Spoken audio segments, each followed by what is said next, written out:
What's up, babes? It's Carlisa Victoria. I am back with yet another video. If you guys are new here, hi, welcome to the channel. If you've already been subscribed, thanks for coming back. So I just filmed another video. Sorry. I'm trying to get y'all set up because honestly, this isn't the best setup. I don't have y'all on the tripod. I'm trying to lean y'all up against a piece of home decor just to make this video. Anyway, if you're new here, hey, babes. And if you've already been here, thank you for coming back, because out of all of the minutes, seconds, hours, days of the week you chose to come to my channel, oh, I'm so excited. Y'all, let me not try to put on an accent that doesn't even sound right, okay? So look, long story short, I'm sitting here with Mr. Bricks. He is all in my business. Isn't that right? We're all in my business. Anyway, I said that I was going to come back and make a video. So if you guys just watched the video that just went up, I basically gave you guys a lash, skincare, hair care update, right? So now I am back with an update on me, my hair, my lock life. What has life been like since I decided to go back to locks? And just to give you guys a rundown of everything. So right now my hair looks a little tacky. It looks whack. I just re-upped my dye. So you guys know I keep my hair jet black. I dye it jet black from Dark and Lovely's brand, and I recently dyed it back black. And well, it was already black, but I just freshened up the black yesterday. Then I rinsed my hair today, and I was supposed to be doing a 2-strand twist on it right now, but I decided, let me just go into this video. I had just put my hair up in a bun up here so I can start working the bottom half, but now I'm like, my hair has kind of dried a little bit, and now it just feels like I don't want to do my hair anymore, because I like to do a 2-strand twist or braid out one wet hair. And now my roots are getting a little dry. And it's like I could spritz it with water, but it's not the same as when I just get out the shower, let my hair dry. Hey, you be mad about the wrong stuff. I'm filming a video, boo-boo. The cameras get my attention. You just had all my attention, and you interrupted the little videos that I asked you to give me a second to make. You interrupted them. You're going to have to learn and let me make my little videos real quick for the people. So I put my hair up a little bit, y'all, and I'm supposed to be styling it, and now I'm like, girl, should I go run my hair back underneath the sink, or should I just, I don't know, I guess spritz my hair? I don't know, because it's still damp up here, so I guess if I did spritz, we can get somewhere, but I just think it's easier to work on like hair that's already wet instead of going and trying to spray it every section. So I might have to just run my hair through the shower again to let it rinse, and then kind of let it air dry a little bit, and then go into the style. That's what I think I'm gonna do. Or if I don't do it today, then I'll do it tomorrow, but I would like to do it today so I can just not have this as a task tomorrow to do, but it is what it is. So your girl, it's been a minute, honey, it's been a minute, honey. So I did the video that basically talked about, I did a kimchi noodle mukbang that talked about my skincare, hair care, and not wearing lash extensions right now. So if you want to go catch that video is probably about 12-13 minutes long. I am rambling a little bit, but hey, it definitely just gives you guys an update there. This video, I know we're about 4 minutes in, I'm kind of rambling again, but let's just get right into like what life has been like, and what the plans are for my locks, and what the plans are for my community of babes who do watch me with locks. So I guess to start this video, let's back up to when I first had my first set of locks. I was in college. Some of you have heard the story. You guys are able to tell me my lock history better than me. However, we have new people who join the channel, new people who come across my videos, and I just like to fill everybody in so everybody's on one accord and no lock babe is left behind. So when I was in college, undergrad specifically, because I know some of you are like, girl, you always in college. The good thing about me always being in college is I actually do programs and actually graduate with my college, right? I don't just stick around to be in school just to be in school. Like, I got something to show for it from the education. However, that's just a sidebar. The undergrad experience in about 2012, I started my locks, and I I got into college 2011. I graduated high school 2011, got to college 2011, then 2012. Now, growing up during in the house and stuff like that, my aunt always wanted to make sure our hair was up to date. So she would always make sure that we're either getting our perms, our braids, or whatever, right? Even though I wanted my hair to be natural, it just wasn't happening because it was like, well, we need your hair to be. It was always that thing of like wanting our hair to be put together and to look good, and I get that. But when you, in hindsight, when you look back at like when parents in black households say that, what I don't think they really understand for the ones who girls' hair is permed and stuff like that. When you start to think that having put together hair means braided down neatly or straightened with a perm, put together is not straightened with a perm necessarily. You know what I mean? Because put together, I'm not born with naturally straight hair. I'm born with textured hair. I'm born with kinks and curls, right? So we manipulate our hair to these styles, whether you're protective styling or whatever you want to call it. You're getting perms and all these things. And in the process of doing that, we're actually taking away our natural beauty by sitting here and constantly putting perms and sitting here and constantly putting heat on our hair to straighten what is already natural. So I think without always noticing, it's so easy to say, oh, well, let's straighten your hair. Oh, let's go get your hair permed. Or, oh, let's go do this so it can be put together, not realizing that we're actually stepping on the toes of our own originality. Because I'm not born with a perm, right? But I'm born with natural hair. So whether my hair be locked or whether my hair be curly, or whether my hair just be worn in a natural fro, that is how I'm born, right?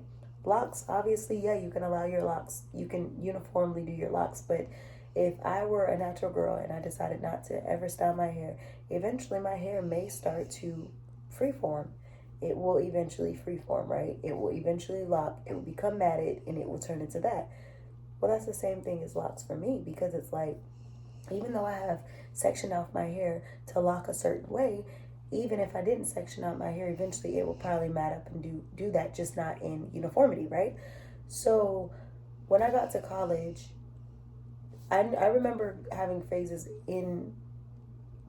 before getting to college that I wanted to rock my natural hair, but I just knew that wasn't what was being going for growing up. So I said, okay, when I get to college, I'm gonna do my thing. And it wasn't like, oh, when I get to college, I'm just about to be rebellious for a wrong reason. I just knew at this point when I get to college, I'm going to get me a job when we get off curfew and do all of this stuff. So now I'm an adult because I have my own bills, responsibilities, and things like this that I will be taking care of. Therefore, I can dictate how I want to wear my hair, style my hair, cut my hair, and all that. So fast forward, we got off of curfew in college. I decided, hey, your girl is going to go down there across the bridge on these 2 feet. This was before I got my car because we had curfew and we couldn't be out of the dorms certain hours and times, and I didn't have a car. So I walked across that bridge. I worked out across the bridge as well. And I remember going to go get my hair done. I would walk across the bridge with my homegirl. We would go get our nails done, like all that, right? So then I remember just going to get my hair done one day, and I got it locked. And at that time, I had no idea. Oh, when I said that I wanted my hair locked, I had no idea that the sister locks existed, but I said I just want regular locks. I had no idea that the traditional size locks that they normally do versus them, there being a size that's just slightly smaller than mine, right? I didn't know to say, hey, make my locks smaller than what you're going to make them, because I was new to the lock world. So as I'm giving you guys a rundown and backstories of my hair, I'm also going to be giving you tips throughout this video as to what to do when you're getting locks. So just as I didn't know to say, hey, the way that you're about to lock my hair, can you do it a size smaller? Didn't know to ask that. So I had to see how my hair ended up turning out for me to be, to be where it was. And it was fine. I mean, my locks were cool. They were great. But looking back then versus now, I would have chose this size then, and I would choose this size now. So that was a note to take. When you go to get your locks done, you need to be specific as to what you're getting. Am I gonna get traditional locks? Am I getting sister locks? Am I getting wigs? Am I gonna freeform? What are you doing with your hair? So if you're going to do traditional locks, just understand that they're gonna probably do them a little bigger than mine. Now, yeah, hair density, porosity, all these different factors could, be a factor for you, but just understand no matter how many strands of hair you have on your head versus mine, you have a size that is about my size, and then you have a size that's bigger. The bigger size they typically are going to do. And honestly, when you look back at it, it's like they probably do that because you're going to pay them the same amount of money to either way. So you might as well just, they're going to give you the bigger ones for the same amount that they probably would have charged you for these, right? So that's one thing. Know your sizing.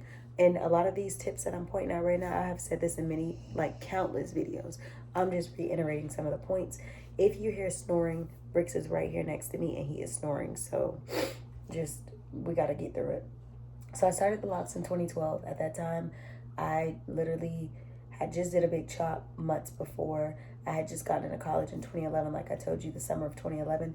So I did a big chop during, pre-college. And once I did that big chop, I was growing my hair.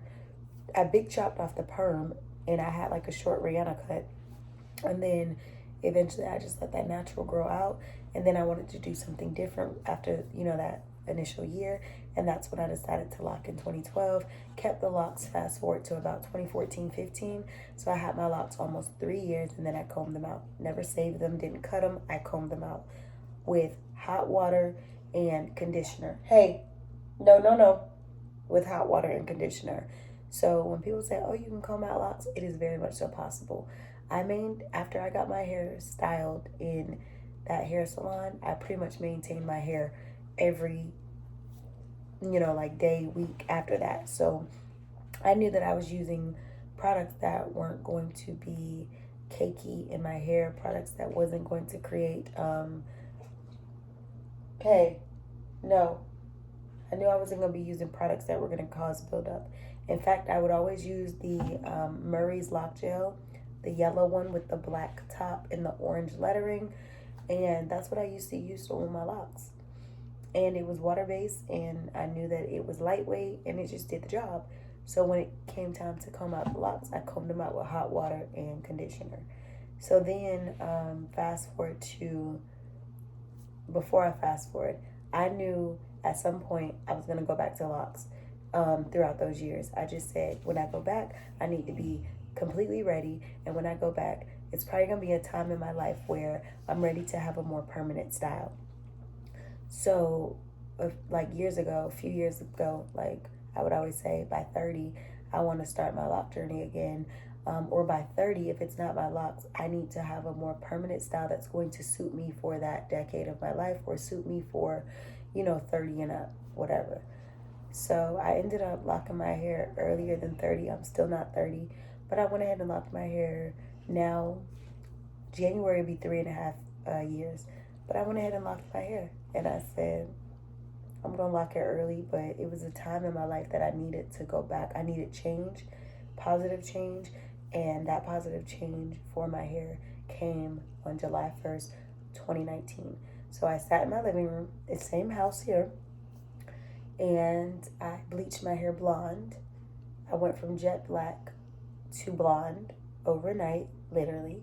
I made a video. The quality is not that good, but it's still up on the channel, of going from jet black to blonde hair overnight. So if you're wondering how did that happen, literally the secret sauce is color oops. If you've never heard of color oops, look it up. Color oops is like a hair dye removal. You put it in your hair and it removes your existing color, and in my personal experience, years worth of color. So when I removed the jet black hair, it brought me down to like a reddish brown, right? It literally stripped my hair of all of those dyes. Then I went ahead and put my toner, put my bleach packets, did all of that, and I became bleach blonde overnight. At first it was a little orange because I had to brass it down, tone it down, do all that, and then it was blonde.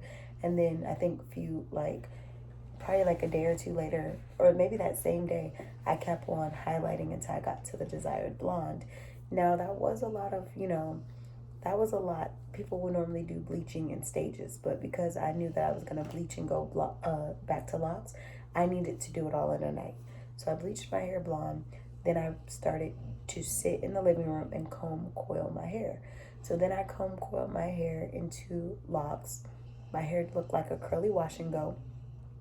Weeks went by, and then it started to develop some frizz, and then eventually it started to get into the look, right?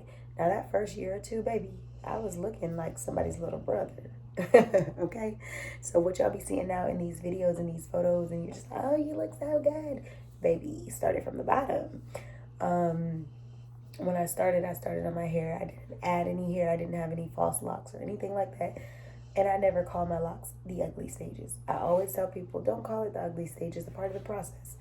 Like, when we see butterflies, like, they weren't always as beautiful as they were. When they go through that cocoon, they're just, like, they're going through phases.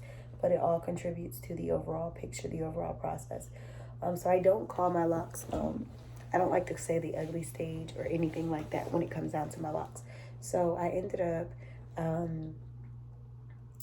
rocking out the blonde. Eventually, once I got to the point where I felt like my hair was locked in the middle. It's like just like literally when your hair locks in the middle, you will feel that like knot to where you're like, okay, I feel this bud, and I know like even if I wash my hair is not going to unravel because I have this clump sitting in the middle of this loose strand of hair. That's when I get that's when I always be like, okay, I can wash my hair. So I started washing my hair with a guy's wave cap. I would wash my hair like that. I never washed it loosely. Wave caps, like nets and stuff like that, right? And I would just wash my hair with the wave cap on and like wash it while it was still underneath the wave cap. And I did that to keep my locks in place.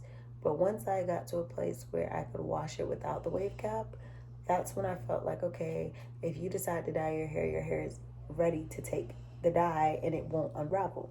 So then when that happened, I dyed my hair back black, right? So I went back jet black, and since I dyed it from that time frame, I've never gone back blonde or any other color other than black. So every few months, you'll see that I'll dye my hair with Dark and Lovely Color Oops. Dark and Lovely jet black hair dye. And I'll maintain my hair. Normally, I'm focusing on the roots because my new growth is growing so fast. And then I'll take the remainder of the bottle, focus on the ends, and then get the middle. Now, typically, because my hair remains jet black, my locks always look that way. But I think the first affected areas are my roots and my ends. Now, sometimes people think that, how do you get that lint out of your hair? A lot of times, the white that ends up on the bottom of my hair is coming from clothing articles, okay? It's not like lint got stuck over time. Sometimes it's simply touching articles of clothing that are not black that will start to make it pick up on my hair, especially the longer it gets. But I immediately target my roots for dye, and then I target my ends because I feel like those are the places that are likely to either the bottom is going to fade or, something gets caught on the lock, or my roots are going to be lighter because my hair is growing in. So I'll freshen up my jet black every so often. And I don't bleach, it's just I use the jet black dye. And it is permanent dye that I use, but even when I remove the color out of my hair from Color Oops, I had removed permanent hair dye. So Color Oops is literally what I swear by when I'm trying to bleach my hair.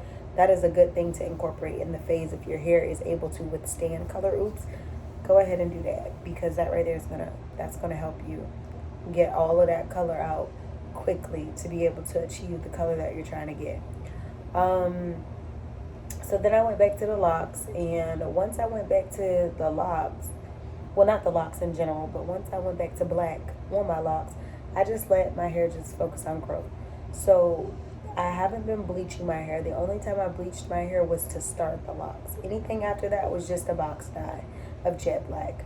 And I honestly think, outside of like drinking my water, taking my vitamins, and just staying on top of things, I really truly think that one of the biggest things that has constituted to my growth is the simple fact that I'm not bleaching my hair. Because I feel like when you bleach your hair, you always got to do big chops. If you got blonde on the end, you're going to have to big chop your hair at some point, or you're going to want to color it back.